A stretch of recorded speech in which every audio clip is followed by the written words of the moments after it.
Kata Allah Subhanahu wa taala, sesungguhnya jumlah bulan, iddatasyuhur, jumlah bulan di dalam Al-Qur'an itu isna asyara syahra, langsung disebutkan 12 bulan. Jadi memang sudah diciptakan oleh Allah Subhanahu wa taala itu sebanyak 12 bulan. Kapan diciptakan oleh Allah Subhanahu wa taala? Yauma khalaqas samawati wal ard. Ketika pertama kali diciptakannya langit dan bumi, Allah pun sudah menciptakan 12 bulan itu. Jadi memang perputarannya, kenapa kemudian dengan mengikuti perputaran bulan? Karena ketika Allah menciptakan langit dan bumi, Allah juga sudah siapkan ini 12 bulan sudah ada. Jadi luar biasa. Ini merupakan tadabbur kita terhadap Al-Quran. Jadi luar biasa. Allah Subhanahu wa taala sudah menyiapkan itu semuanya. Lihatlah bagaimana kekuasaan Allah Subhanahu wa taala. Nah, 12 bulan itu sudah Allah ciptakan. Minha arba'atun hurum, kata Allah Subhanahu wa taala. Di dalamnya, di antara 12 bulan itu ada 4 bulan yang haram. 4 bulan haram ini disebutkan tidak di dalam Al-Quran, tidak disebutkan di dalam Al-Quran, tetapi kita lihat di dalam hadis-hadis yang disampaikan oleh Rasulullah SAW, bahwa 4 bulan haram ini ternyata ada salah satu mutataliyah, kemudian 1 bulannya terpisah, 3 bulan berturut-turut, 1 bulan terpisah. 3 bulan berturut-turut itu adalah bulan Dzulhijjah, kemudian Muharram, ya, dari Dzulqa'dah, Dzulhijjah dan Muharram. Kemudian bulan yang terpisahnya adalah bulan Rajab. 4 bulan ini disebut bulan haram di dalam Al-Quran. Kenapa disebut bulan haram? Karena di 4 bulan ini diharamkan untuk melakukan kezaliman. Di dalam Al-Quran sini saja disebutkan fala tazlimu anfusakum. Jangan kalian kemudian membuat kezaliman. Artinya makanya kenapa kemudian bangsa-bangsa Arab pada saat itu di 4 bulan haram ini, sebelum datangnya Nabi saja, mereka tidak pernah melakukan peperangan di 4 bulan ini. Itu bangsa-bangsa Arab. Berarti mereka sudah mendengar, sudah tahu dari nabi-nabi sebelumnya. Jadi mereka tidak pernah melakukan peperangan, tidak melakukan kezaliman di 4 bulan ini. Padahal Nabi Rasulullah SAW belum turun gitu ke Mekah. Luar biasanya seperti itu. Mereka menghormati 4 bulan ini, 4 bulan haram ini. Makanya kata Ibnu Katsir, barang siapa yang melakukan kezaliman atau kejahatan atau keburukan di 4 bulan haram ini, Allah akan lipat gandakan dosanya. Dan begitu pun mereka yang melakukan kebaikan, Allah akan lipat gandakan kebaikannya di 4 bulan haram ini. Nah, saya tidak akan fokus kepada 4 bulan haram ini. Saya lihat bagaimana kemudian Allah Subhanahu wa taala ketika sudah menciptakan 12 bulan ini, maka kemudian lahirlah nama-nama bulannya. Ya, nama-nama bulan Hijriyah yang kita kenal dengan dari Muharram, Safar, Rabiul Awal sampai kemudian Dzulhijjah. Kita kenal dengan nama-nama itu. Nah, itu ditentukan oleh penentuan awal hijrahnya, bulan Hijriyah awal bulan pertama itu ditentukan zamannya Umar bin Khattab. Zamannya Umar bin Khattab dengan kisahnya yang kemudian mungkin saya yakin jamaah sudah tahu bagaimana kisahnya akhirnya penentuan Muharram sebagai awal bulan Hijriyah. Nah, ketika kemudian sudah ditentukan awal Hijriyah adalah bulan Muharram, nama-nama Muharram, Safar, Rabiul Awal ini ditentukan juga. Tetapi penentuan nama-nama ini berdasarkan dari bagaimana kejadian-kejadian yang terjadi pada kondisi bangsa Arab saat itu. Jadi secara nama sebenarnya tidak ada keistimewaan yang berarti dari nama-nama ini secara nama. Tetapi kenapa kemudian bulan-bulan ini memiliki kemuliaan, nanti akan kita bahas. Nah, bulan-bulan ini secara nama tidak, kemudian misalnya secara nama tidak ada yang istimewa sekali. Contoh misalnya bulan Safar. Kenapa dinamakan bulan Safar? Karena pada saat itu bangsa-bangsa Arab, masyarakat Arab, ketika di bulan Safar mereka akan mengosongkan wilayahnya. mengosongkan wilayahnya, mereka akan pergi untuk melakukan perniagaan. Sehingga di dalam bahasa Arab, kosong itu artinya sifar. Nah, akhirnya kemudian mereka menamakan bulan itu menjadi bulan Safar. Nah, itu kan hanya kejadian yang terjadi pada saat bulan Safar, sehingga dinamakan bulan Safar. Begitu juga ketika menamakan bulan Rabiul Awal. Rabiul Awal ini adalah bulan yang hari ini kita sedang berada di bulan tersebut. Rabiul Awal itu, Rabi secara bahasa di dalam bahasa Arab artinya daun yang tumbuh. Nah, kenapa kemudian dinamakan Rabi? Karena pada saat pada saat ini itu sedang musim semi, musim daun-daun di kota Mekah dan Madinah dan sekitarnya di Arab sana itu sedang tumbuh, makanya kemudian dinamakan dengan Rabi. Nah, kenapa kemudian ada tambahan awal? Karena ini pertama kalinya daun-daun itu tumbuh, sehingga kemudian disebut dengan musim semi pertama. Nah, kenapa kemudian ada Rabiul Akhir atau Rabiul Tsani? Karena pada saat di bulan Rabiul Akhir ini daun-daun tersebut akan mulai berguguran kembali. Nah, artinya penamaan bulan Hijriyah ini itu tidak ada yang tidak terlalu istimewa. Kenapa? Mereka mengikuti budaya ataupun kejadian peristiwa-peristiwa yang memang terjadi di masyarakat Arab pada saat itu. Jadi memang tidak ada yang terlalu istimewa dari segi penamaan. Tetapi kenapa kemudian bulan-bulan Hijriyah itu memiliki kemuliaan?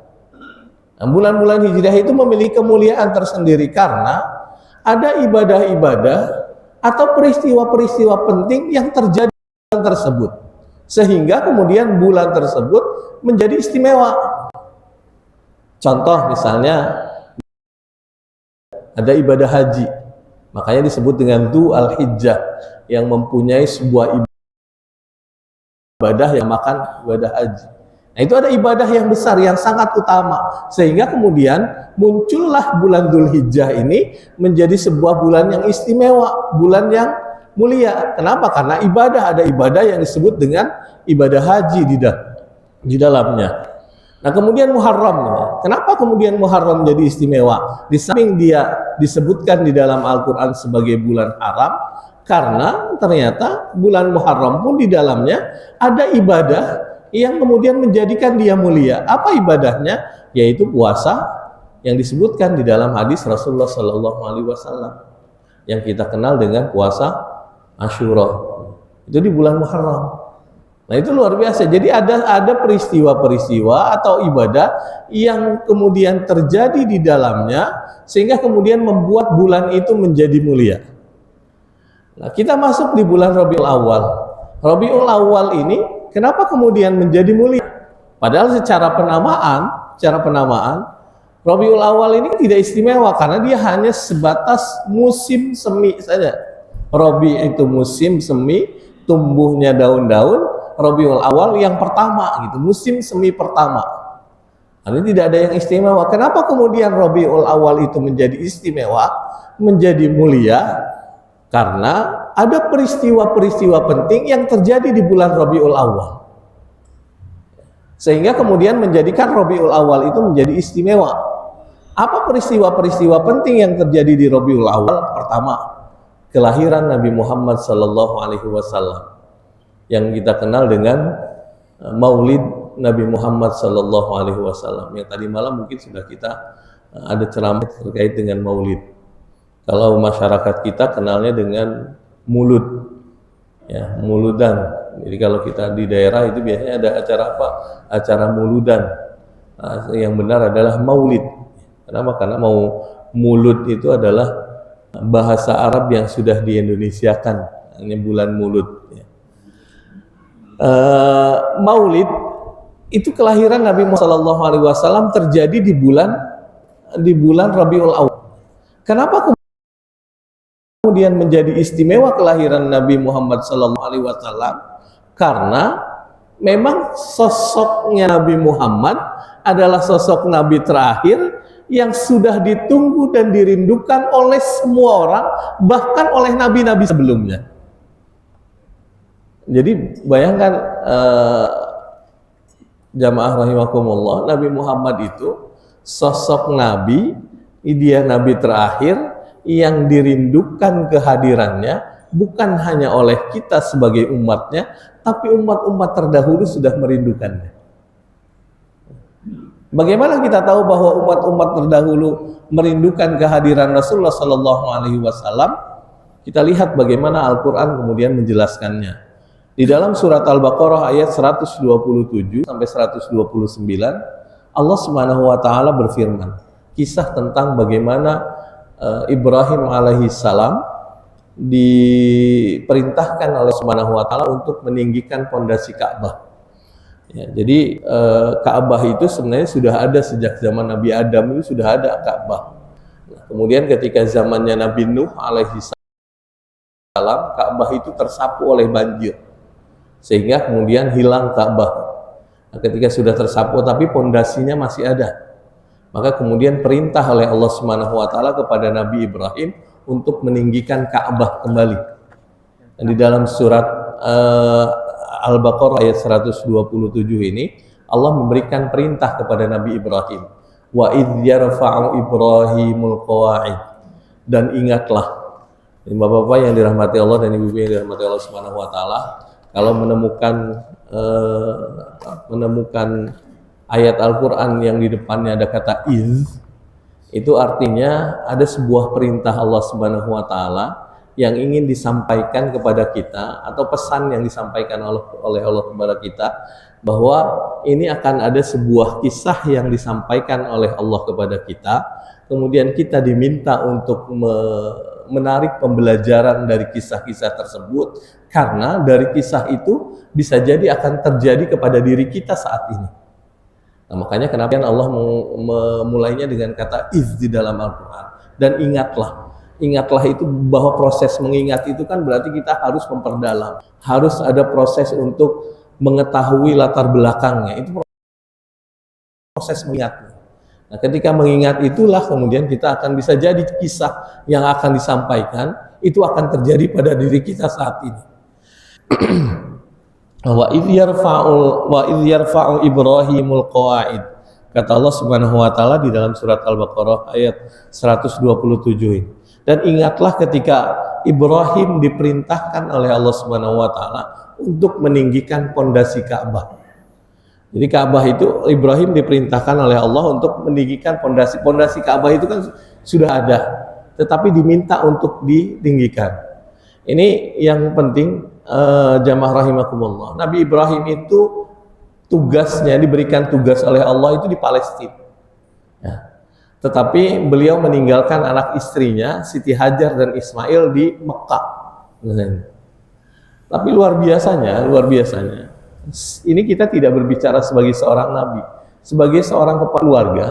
Walaupun tugasnya dia di Palestina, tetapi beliau masih tetap mengawasi bagaimana proses pendidikan anaknya Ismail di Mekah. Jadi luar biasa, padahal perjalanan dari Palestina ke Mekah saja itu butuh waktu yang tidak sedikit. Kalau hari ini saja dari Palestina ke Mekah dengan jalan darat bisa seharian. Ya, ini bagaimana kemudian kalau dulu, bagaimana perjalanan darat? Pasti butuh 3 hari, bahkan seminggu untuk perjalanan dari Palestina ke Mekah. Tetapi Nabi Ibrahim sebagai seorang kepala keluarga, dia tetap bertanggung jawab untuk bagaimana proses perkembangan Ismail alaihissalam sebagai anaknya.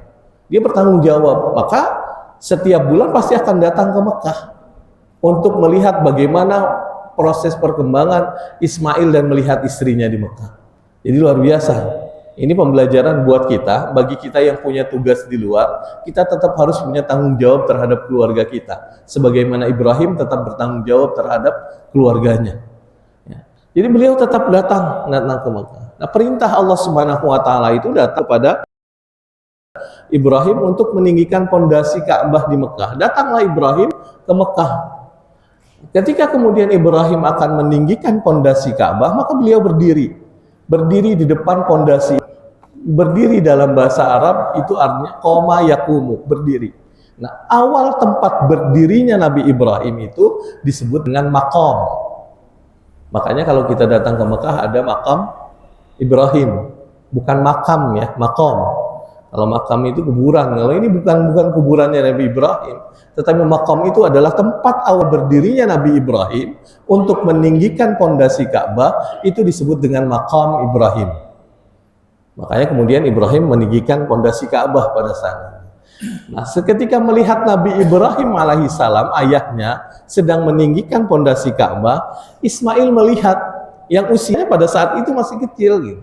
Usianya masih masih usia di bawah 10 tahun. Melihat ayahnya sedang meninggikan pondasi itu, timbul niat untuk membantu. Ya, tanpa disuruh, tanpa diperintah, timbul niat untuk membantu ayahnya. Nah, ini lihat luar biasa. Jarang ketemu dengan ayahnya, tetapi ketika ayahnya memiliki pekerjaan, ketika ayahnya memiliki kesibukan, tanpa harus diperintah, tanpa harus disuruh, dia bantu ayahnya. Berarti proses pendidikannya luar biasa terhadap istrinya, padahal jarang ketemu. Nah, kalau kita kita setiap hari ketemu sama anak, tetapi ketika kita nyuruh anak, cepetan, bantuin ayahnya. Apa yang jawabnya? Ayah juga bisa sendiri. Artinya apa? Bahwa ternyata bisa jadi kedekatan kita dengan keluarga belum sampai seperti Ibrahim kedekatannya dengan Ismail.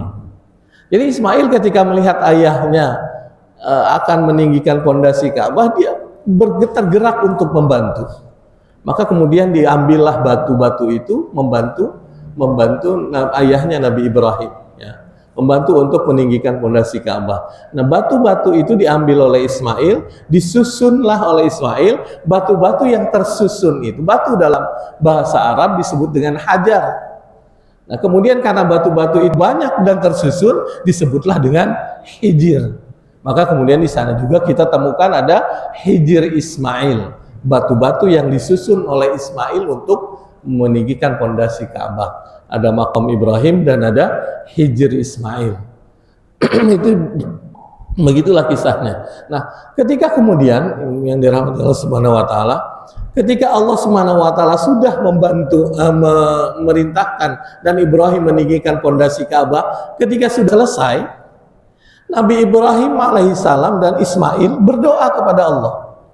Apa doanya? Doanya yang dilantunkan oleh Nabi Ismail dan Nabi Ibrahim di depan Ka'bah. Yang pertama ayat 128-nya. Itu doanya secara umum. Kenapa? Karena Nabi Ibrahim dan Ismail menginginkan ada persatuan di kaum muslimin pada saat itu. Tetapi yang menarik adalah di doa ayat 129-nya. Doanya apa? Doanya adalah Rabbana wab'ats fihim rasulah. Ya Allah, ya Tuhan kami, utuslah seorang Rasul dari kalangan bangsa Arab. Nah, artinya Nabi Ibrahim dan Nabi Ismail saja ketika kemudian sudah meninggikan pondasi Ka'bah, dia berdoa kepada Allah untuk supaya menghadirkan Rasul di daerah situ, di situ dihadirkan Rasulullah Rasul, ya, utusan Allah Subhanahu wa taala. Itu artinya bahwa ternyata Nabi Ibrahim dan Nabi Ismail saja memiliki kerinduan kepada sosok yang mulia Nabi Muhammad. Padahal jaraknya Nabi Ismail dengan Nabi Ibrahim saja itu jaraknya ratusan tahun. Ya kan? Dengan Nabi Isa saja, Nabi Muhammad dengan Nabi Isa itu jaraknya 600 tahun. Nabi Isa dengan Nabi Muhammad. Nah, ini jaraknya Nabi Ibrahim berapa tahun lagi dengan Nabi Muhammad. Tetapi beliau sudah kemudian merindukan sosok Nabi Muhammad SAW dengan doanya. Ya Allah, mudah-mudahan Engkau hadirkan seorang Rasul di sini yang nanti akan memberikan persatuan kepada umat ini. Dan ternyata memang kemudian doanya Nabi Ibrahim dikabulkan, dan hadirlah sosok kemudian bernama Nabi Muhammad SAW. Luar biasa. Artinya Nabi Ibrahim dan Nabi Ismail yang bukan umatnya saja, beliau merindukan sosok Rasulullah Sallallahu Alaihi Wasallam, bukan umatnya. Nah, kita Kita ini umatnya. Masa kemudian kita tidak merindukan sosok Rasulullah Shallallahu Alaihi Wasallam? Itu Nabi Ibrahim dan Ismail. Kalau Nabi Isa, sejenisnya Nabi Isa itu sudah jelas sekali. Di dalam surat As-Saff ayat 6 itu beliau sudah jelas sekali. Ya, jelas menyebutkan, bahkan di situ disebutkan oleh Nabi Isa, wa idh qala Isa ibnu Maryam, dan ingatlah ketika Isa ibnu Maryam berkata kepada Bani Israel. Bani Israel ini adalah umatnya Nabi Isa. Kenapa? Karena Bani Israel itu banyak disebutkan karena memang kebanyakan nabi itu diturunkan di Bani Israel, kepada umatnya Bani Israel. Tapi ternyata terakhir nabi yang terakhir diturunkan kepada bangsa Arab. Makanya Bani Israel akhirnya kemudian marah. Kenapa nabi-nabi yang sebelumnya turun kepada kami, tapi nabi terakhir diturunkan kepada bangsa Arab. Akhirnya mereka marah. Nah, ini Nabi Isa berkata kepada Bani Israel. Apa perkataannya? Kata wa idh qala Isa ibnu Maryam. Ketika Nabi Isa ibnu Maryam berkata kepada Bani Israel bahwa inni musaddiqan lima bayna yadayya minat Taurah, bahwa saya sudah membenarkan apa kitab yang datang terlebih dahulu. Jadi Taurat itu kan datang terlebih dahulu kepada Nabi Musa, dan itu dibenarkan oleh Nabi Isa bahwa itu adalah kitab Taurat, itu adalah kitab dari Nabi Musa. Aku membenarkan dan aku mempercayai kitab itu. Kemudian kata Nabi Isa, wa mubasyshira, dan aku berikan kabar gembira buat kalian. Apa kabar gembiranya? Ibi rasulin, akan datang seorang utusan kepada kalian. Itu sudah jelas bahkan disampaikan. Siapa? Ya'ti mim ba'di, dia akan datang setelahku. Siapa namanya? Ismu Ahmad, namanya Ahmad. Ahmad itu adalah panggilan kecilnya Nabi Muhammad. Jadi luar biasa. Nabi Isa yang jaraknya 600 tahun saja, dia sudah mengabarkan sebenarnya kepada bangsa Israel itu bahwa akan datang seorang Rasul setelahku namanya Ahmad. Nah, kalau kemudian datang Nabi ini, kata Nabi Isa, berimanlah kalian kepadanya. Tapi tidak kemudian dilakukan oleh bangsa Bani Israel. Justru ketika datang Nabi Muhammad, mereka marah. Kenapa nabinya justru datang dari bangsa Arab? Lain kalau kemudian nabinya datang dari bangsa Bani Israel, di akhir itu bisa jadi mereka akan beriman kepada Allah. Nah, makanya ketika kemudian akhirnya justru datangnya Nabi Muhammad SAW, akhirnya bangsa Bani Israel marah dan mereka tidak mau menerima itu. Padahal Nabi Isa sudah jelas-jelas menjelaskan di dalam Al-Quran dengan perkataannya bahwa akan datang kepada kalian seorang nabi bernama Ahmad, Muhammad. Nah, jadi hadirin yang dimuliakan Allah Subhanahu wa taala, ternyata Nabi Muhammad saja sudah dikabarkan oleh Nabi Isa, yang Nabi Isa itu bukan umatnya Nabi Muhammad gitu. Ya, sudah dikabarkan oleh Nabi Isa, bahkan Nabi Isa bilang, saya akan beriman sama Nabi Muhammad. Saya akan langsung beriman kepada beliau. Artinya bahwa Isa saja memiliki kerinduan, karena bukan umatnya saja memiliki kerinduan yang luar terhadap Nabi Muhammad. Nah, makanya ini menjadi pembelajaran buat kita, bagaimana kemudian kita bisa menghadirkan kerinduan kepada sosok Nabi Muhammad SAW. Nah, akhirnya kemudian lahirlah benar-benar di tanggal 12 Rabiul Awal itu sosok bernama Muhammad SAW, Muhammad bin Abdillah. Kenapa kemudian dinamakan dengan Muhammad? Muhammad itu memiliki pengertian yang luar biasa. Kalau kita mau melihat sosok Nabi Muhammad itu, lihat dari sosok nama saja dulu, pengertian nama. Kenapa? Karena Muhammad itu ternyata dari nama saja itu memiliki pengertian yang luar biasa.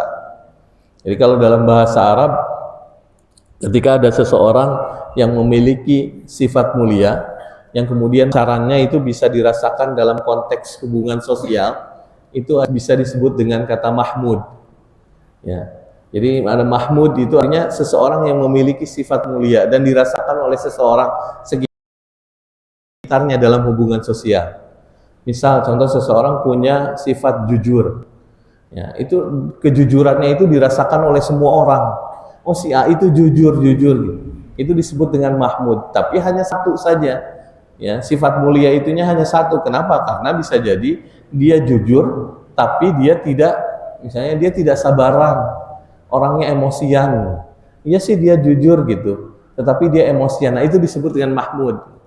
Tetapi kalau ada akumulasi sifat yang mulia, kemudian pancarannya dirasakan oleh semua orang, tidak sama sekali, dalam bahasa Arab itu disebut dengan Muhammad. Sifat Muhammad itu dari nama saja kan sudah luar biasa. Kebaikan-kebaikan, jujur, terpercaya, kemudian amanah dan lain-lain, tabligh, sidik, itu kan ada melekat pada Nabi Muhammad. Makanya kenapa kemudian kita diminta kalau misalnya kita melahirkan anak, kenapa anak kita itu diberikan nama, minimal ada nama Muhammadnya? Karena itu sifat yang melekat kepada seseorang, yang kemudian sifat mulia ini pancarannya bisa dirasakan semua orang dalam konteks hubungan sosial. Itu Muhammad. Nah, makanya kenapa kemudian Nabi Muhammad itu disebutkan di dalam Al-Quran sebagai wa ma arsalnaka illa rahmatan lil alamin, gitu. Bahwa sesungguhnya kami mengutusmu itu sebagai rahmat untuk semesta alam. Ya, kenapa? Karena memang pancarannya, sifat mulianya itu dirasakan oleh seluruh alam. Ya, seluruh manusia, siapapun manusia itu, bahkan bukan hanya manusia, makhluk lain selain manusia pun itu merasakan pancarannya Nabi Muhammad, sifat kemuliaannya Nabi Muhammad Sallallahu Alaihi Wasallam. Ya, jadi kalau misalnya hewan pun bisa merasakan rahmatnya Nabi Muhammad Sallallahu Alaihi Wasallam. Jin dia bisa merasakan, bahkan setan pun bisa merasakan kemuliaan Nabi Muhammad Sallallahu Alaihi Wasallam. Jadi ini kenapa kemudian rahmat untuk alam semesta, seluruh alam semesta, baik manusia, jin atau makhluk yang lainnya, merasakan pancaran sifat mulia dari seorang sosok Nabi Muhammad Sallallahu Alaihi Wasallam. Nah, itu dari nama saja luar biasa. Nah, lihat pembuktiannya bagaimana, apakah memang sosok Nabi Muhammad ini sesuai dengan pengertian namanya. Pembuktiannya bisa dilihat dari orang-orang terdekatnya. Ya, siapa orang-orang terdekatnya? Orang-orang terdekatnya dari sahabat-sahabat, dari istri-istri Nabi Sallallahu Alaihi Wasallam. Ya. Bagaimana sosoknya Nabi Muhammad ini bisa dilihat di pembuktiannya bahwa memang memiliki sifat mulia. Pembuktiannya bisa dilihat dari kisah yang disampaikan oleh orang-orang terdekat Rasulullah Sallallahu Alaihi Wasallam. Misalnya istri-istri beliau. Istri beliau ada Khadijah misalnya. Khadijah ketika diceritakan kisah tentang bagaimana Nabi Muhammad menerima wahyu pertama kali. Nabi Muhammad menerima wahyu pertama kali itu di Gua Hiro. Ya kan? Ketika masuk di Gua Hiro, tiba-tiba ada malaikat Jibril. Yang ini kan kisahnya begitu kan, masuk ke Gua Hiro, tiba-tiba ada malaikat Jibril yang memerintahkan Nabi Muhammad untuk membaca Iqra tanpa terlihat orangnya. Iqra, bacalah. Nabi Muhammad seorang manusia, walaupun dia nabi tapi dia juga manusia. Ketika masuk ke dalam gua, tiba-tiba ada suara yang tidak ada wujudnya, pasti ketakutan. Kita saja kalau masuk ke sebuah ruangan atau masuk ke rumah, tiba-tiba dari dalam kita mengucapkan salam, assalamualaikum, kemudian ada yang menjawab waalaikumsalam tanpa kelihatan orangnya, bukan lagi bulu kuduk yang merinding, tapi kita langsung kabur kan. Nabi Muhammad juga seorang manusia. Ketika dia masuk ke Hiro, Iqra, ketakutan luar biasa. Ya, merinding bulu kuduknya Nabi Muhammad. Iqra, bacalah. Tapi Nabi Muhammad nggak ngelihat siapa yang menyampaikan Iqra itu, bacalah. Kemudian setelah itu seperti ada orang yang mendekapnya. Bacalah Iqra bismi rabbikal ladzi khalaqal insana min 'alaq, kemudian sampai akhir ayat kelima. Setelah selesai masih menggigil, Nabi Muhammad ketakutan keluar dari Gua Hiro. Di depannya ada sosok yang besar, yang itulah malaikat Jibril pertama kali bertemu dengan Nabi Muhammad, berpakaian putih gitu, dengan rambutnya yang panjang. Kalau kita sudah menganggapnya itu bisa jadi itu, wah ini adalah kuntilanak gitu, kan putih panjang gitu. Itu Nabi Muhammad sudah di dalam ketakutan, keluar dia bertemu dengan sosok yang seperti itu, ketakutannya bertambah. Luar biasa ketakutannya. Menggigil Nabi Muhammad. Sampai kemudian akhirnya pulang ke rumah, masih menggigil. Diketuk pintu rumah. Pintu rumah diketuk, dibuka oleh istrinya. Siapa istrinya? Khadijah. Khadijah bukakan pintu. Ketika Khadijah membukakan pintu, setengah gelisahnya Nabi Muhammad hilang. Nah, ibu-ibu yang dirahmati Allah Subhanahu wa taala, ini pembelajaran. Jadi kalau suami pulang dari kantor lagi pusing dengan urusan kantor, pusing dengan pulang ke rumah, buka pintu, setengah gelisahnya hilang suami kita. Kenapa? Karena Khadijah itu menenangkan. Kita bisa belajar dari Khadijah bagaimana kemudian bisa menenangkan sosok suami. Itu Khadijah. Jadi kalau kita belajar dari istri-istri Nabi, mereka punya kelebihan tersendiri. Jadi kalau kita mau belajar dari istri Nabi itu kan lebih dari, kenapa Nabi Muhammad diizinkan untuk menikah lebih dari 4? Karena Nabi Muhammad, karena sosok perempuan yang dinikahi oleh Nabi Muhammad itu menggambarkan karakter seluruh perempuan di dunia ini. Ya. Jadi kalau misalnya Khadijah, kita mau belajar bagaimana menenangkan seorang laki-laki, belajar dari Khadijah. Kita mau belajar bagaimana glow up, glowing, cantik di depan suami, belajar dari Zainab. Karena Zainab itu pintar bersolek. Kalau kita mau belajar tentang bagaimana menggali informasi, belajar mencari ilmu, belajar dari Aisyah radhiyallahu anha. Kalau kita mau bagaimana cara membuat harmonisasi rumah tangga dari urusan dapur, dari Saudah. Saudah itu istri Rasulullah SAW yang dinikahi Rasul pada usia 71 tahun. Ya, 71 tahun. Rasulullah benar-benar romantis dengan Saudah. Dia ketika Saudah sedang memasak di dapur, kan Rasulullah senang kalau melihat Saudah memasak di dapur, itu Rasulullah senang. Bahkan ketika masakannya itu dirindukan oleh Rasulullah, masakannya Saudah.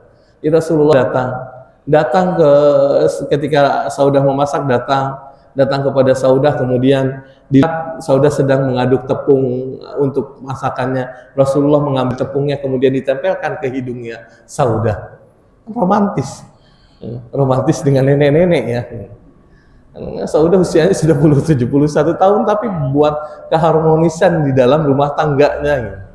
Luar biasa Rasulullah Sallallahu Alaihi Wasallam. Jadi kalau mau belajar tentang keharmonisan, itu dari istri-istri Rasulullah Sallallahu Alaihi Wasallam. Nah ini Khadijah itu adalah istri Rasulullah yang bisa menenangkan suami. Ketika dia datang, langsung kemudian setengah gelisah Rasulullah hilang.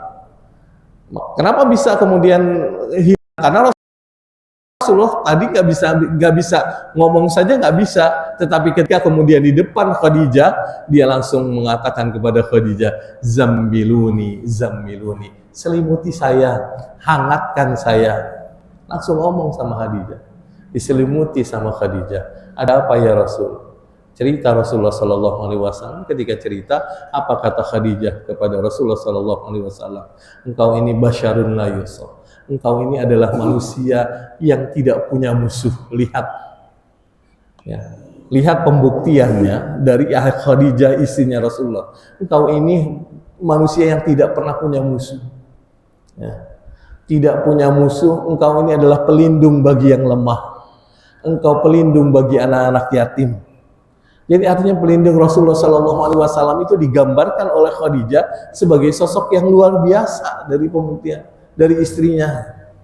Nah, makanya terakhir kemudian Khadijah mengatakan, apapun yang terjadi kepada dirimu, aku siap bersamamu dalam suka dan duka. Luar biasa kan, romantis. Nah, kalau kita setiap hari begitu sama suami kan luar biasa ya ibu-ibu.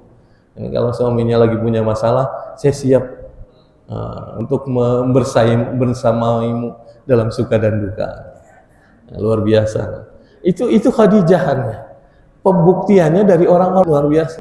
Orang-orang terdekat memberikan pembuktian yang luar biasa terhadap sosok Rasulullah Shallallahu Alaihi Wasallam yang mempunyai sifat benar-benar sifat mulia yang terpancar untuk dalam konteks tadi hubungan sosial dengan siapapun. Gitu. Engkau pelindung yang lemah, engkau pelindung anak-anak yatim. Gitu. engkau tidak punya musuh sama sekali. Artinya sifat mulia itu memang terpancar dari diri Rasulullah Shallallahu Alaihi Wasallam. Kalau mau lihat lagi bagaimana kemudian sosok Rasulullah Shallallahu Alaihi Wasallam bisa dilihat dari hadis-hadisnya Anas bin Malik. Ya, Anas bin Malik itu adalah sahabat Rasulullah Shallallahu Alaihi Wasallam yang ikut dengan Rasulullah Shallallahu Alaihi Wasallam dari usia 10 tahun. Ibunya hebat luar biasa. Ketika Nabi Shallallahu Alaihi Wasallam hijrah ke Madinah, itu ibunya sudah punya pikiran, anak saya, ini kan ibunya single mother ya, ibunya ayahnya sudah tidak ada, Anas bin Malik. Jadi ketika dia melihat bagaimana Anas bin Malik ini mendidik Anas bin Malik, saya tidak bisa sendirian. Ketika Rasulullah hijrah ke Madinah, langsung dibawa Anas bin Malik ini kepada Rasulullah. Ya Rasul, saya titipkan Anas bin Malik kepadamu. Kan luar biasa. Ini dititipkan usia 10 tahun kepada Rasulullah Sallallahu Alaihi Wasallam. Nah, ketika kemudian perjalanannya bersama Rasul sampai akhirnya kemudian Rasulullah Sallallahu Alaihi Wasallam meninggal, Anas bin Malik bersama Rasulullah Sallallahu Alaihi Wasallam dan bisa menghasilkan 2.800 hadis tentang Rasulullah Sallallahu Alaihi Wasallam. Nah, kalau mau pembuktiannya bagaimana Rasulullah Shallallahu Alaihi Wasallam dalam kesehariannya, bacalah hadis-hadis dari Anas bin Malik. Dari Anas bin Malik kita akan tahu bagaimana sosok Rasulullah Shallallahu Alaihi Wasallam, bagaimana kemuliaan sifatnya, bagaimana kemudian Rasulullah Shallallahu Alaihi Wasallam bergaul, berinteraksi sosial. Itu kita akan tahu bagaimana Anas bin Malik menceritakan itu di dalam hadis-hadis. Nah, jadi jamaah rahimakumullah. Jadi luar biasa sosok Rasulullah Sallallahu Alaihi Wasallam. Dari nama saja di beliau sudah merupakan nama yang mulia. Pembuktian dari orang-orang di sekitarnya luar biasa mulia. Maka kalau kemudian kita tidak memiliki kerinduan kepada sosok mulia ini, harusnya jadi pertanyaan buat kita. Kenapa kita tidak bisa merindukan Rasulullah Sallallahu Alaihi Wasallam sebagai sosok yang mulia? Nah, makanya kita harus selalu merindukan untuk bertemu dengan Rasulullah Sallallahu Alaihi Wasallam. Minimal kita nanti bertemu dengan Rasulullah Sallallahu Alaihi Wasallam di yaumil akhir kelak dan mendapatkan syafaat dari beliau di yaumil akhir. Amin amin ya rabbal alamin. Demikian Bapak jamaah rahimakumullah, mudah-mudahan ini bermanfaat untuk saya pribadi dan untuk semuanya. Sekali lagi mohon maaf sebelum sampai selesai karena memang ada kegiatan yang harus dilaksanakan setelah ini. Kurang lebihnya mohon maaf. Allahul muwaffiq ila thoriq. Wassalamualaikum warahmatullahi wabarakatuh. Waalaikumsalam.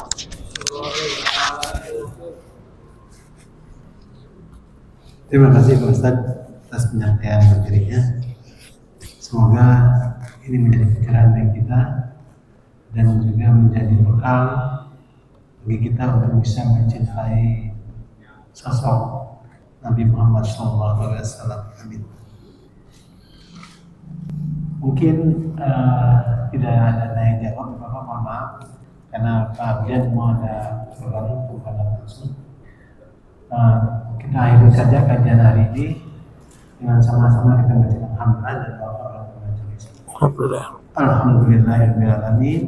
Subhanallahumma wa bihamdika asyhadu an la ilaha illa anta astaghfiruka wa atubu ilaik. Billahi taufiq. Assalamualaikum warahmatullahi wabarakatuh. Waalaikumsalam warahmatullahi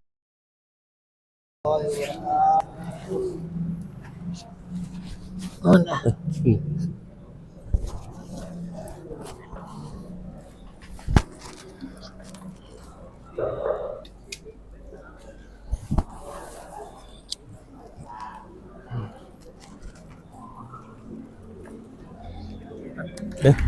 Selesai.